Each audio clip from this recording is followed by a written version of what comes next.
These are called Bunka Hives, and I'm going to give you a review on these right now. You're going to learn about what I like and what I dislike about these hives. This site is the only site that I have these hives on. They were provided by the landowner. There's actually 4 of them here. The first one doesn't have a super on it. Then the other 3 have supers. Firstly, these bunker hives are actually an interesting concept, and I'm going to put the link in my description below of the company or the individual who invented these hives. He's a South African. They did quite a lot of research to try and understand what the benefits of these hives would be and the problem that they would solve for the beekeeper. My impression though is that by solving some of the problems, they actually introduced a few others, and you'll see as I go through them, it's a bit of a toss-up in terms of the needs that you have. So these hives, they come with a brood space at the bottom, and then that's the super, and they've actually built this base below it. You can actually take these 2 pieces apart. This is like a floorboard. The frames actually sit all the way down about there. They also come with these bases. The bases sit nicely on the hive. Everything fits nice and perfectly together. It's well molded, put it that way. The first thing that I don't really like about this hive is the weight. The weight of this lid and the weight of a super, especially when it's full of honey frames, is quite extreme. I'm going to take this one off now.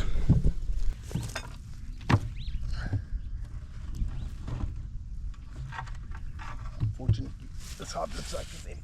But you can see how heavy this lid is. And for a guy like me who's not unfit, but is definitely getting on a bit in age, lifting that lid off is a bit of a problem. Okay, this hive is very, very empty. Didn't make it through the winter.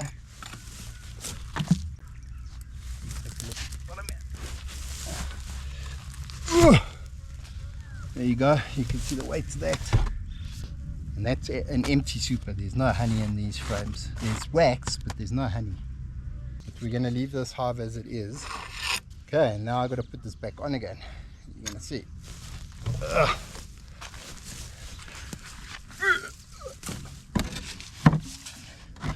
Okay, so something that is an advantage to this hive is the fact that we have honey badgers, and by using these hives, the honey badgers struggle to get them open as well. They're just too heavy for the honey badger.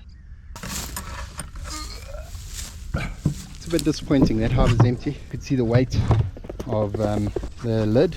Now, this hive was the one that I actually thought would be empty.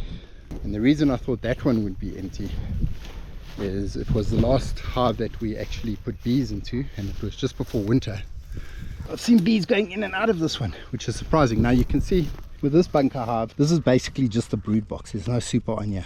And then it's got this little platform where the bees come in. You can see there's one that's going in now. And that worked quite well. I mean, the design of it is actually quite good. Okay, one of the other things that I don't like about the bunker hive is I don't like the fact that I can't use a feeder in the front here. Now, in most of my hives I don't feed from the front anyway, but you can't really use the feeders, the ones that are built for the wooden Langshafts. This box, you'd have to use an internal feeding frame. If this colony is thriving, then I'm actually going to steal the super off the one that left.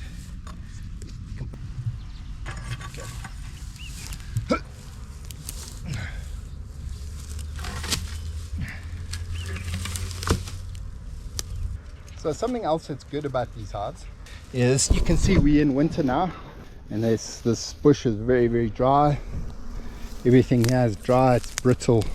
But if this went on fire and this was a wooden hive, then the chance the wooden hive would survive would be very, very limited. The concrete hive, of course, can survive it.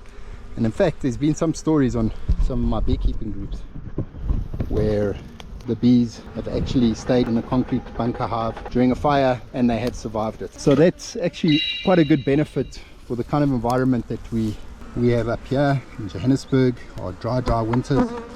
So this was a colony from a removal, and they just had wax strips in the frames, plus the comb that he took out of the removal.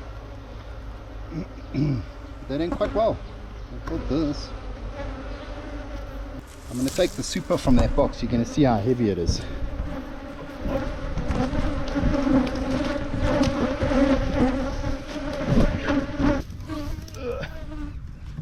Now with a Langstroth, wooden Langstroth at least, that would have been a lot easier.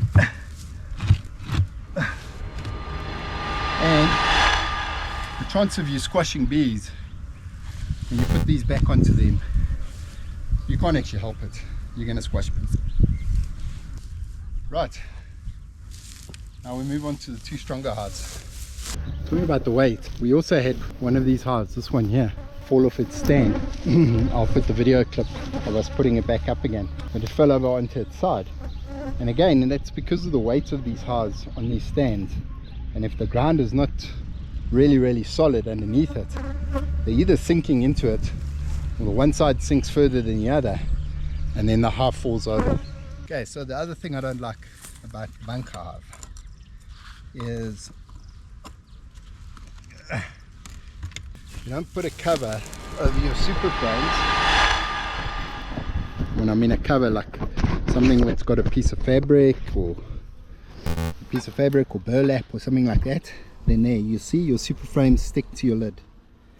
So you don't have like an inner cover, but you need to put some sort of cover here. Now your super frames stick to the top of your lid, so then you've got to go through it with this heavy lid, and you've got to detach them all. There you go. Oh, it's hard work, these odds.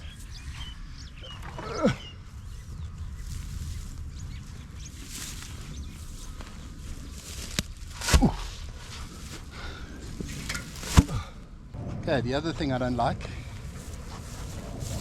is, see this metal rod here? It's supposed to be in there. Came out now with the super frames. That's the piece that keeps the frames on lined up inside the hive. Now, of course, if it comes out like this, the difficulty to get it back in again is actually, it's a big challenge. It's not easy. That's your time on maintenance.